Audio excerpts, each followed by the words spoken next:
অবশেষে পদত্যাগের ঘোষণা দিয়েছে বুলগেরিয়ার সরকার। কয়েকদিন ধরে সরকারের দুর্নীতির বিরুদ্ধে টানা বিক্ষোভ করে আসছিলেন দেশটির হাজার হাজার মানুষ।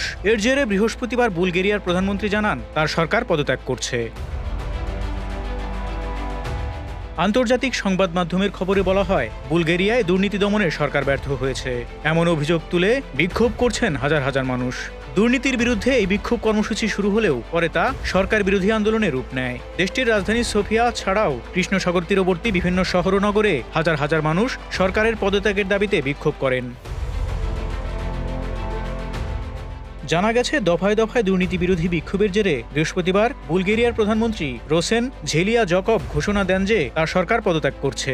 দেশটির ক্ষমতাসীন জোটের নেতাদের সঙ্গে এক বৈঠকের পর প্রধানমন্ত্রী রোসেন সাংবাদিকদের কাছে একথা জানান। ক্ষমতায় আসার এক বছরেরও কম সময়ের মধ্যে পদত্যাগে বাধ্য হল রক্ষণশীল রোসেনের সরকার।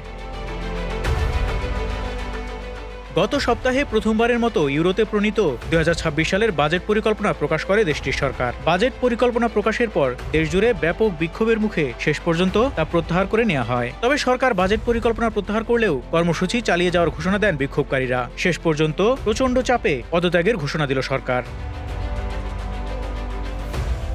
গত 4 বছরে 7টি জাতীয় নির্বাচন অনুষ্ঠিত হয়েছে ইউরোপীয় ইউনিয়নের সবচেয়ে দরিদ্র দেশ বুলগেরিয়ায়। রাজনৈতিক ও সামাজিক অস্থিরতা প্রকট আকার ধারণ করায় সর্বশেষ 2024 সালের অক্টোবরে দেশটিতে নির্বাচন অনুষ্ঠিত হয়। তবে এবারের সরকারের মেয়াদও খুব অল্পতেই শেষ হলো।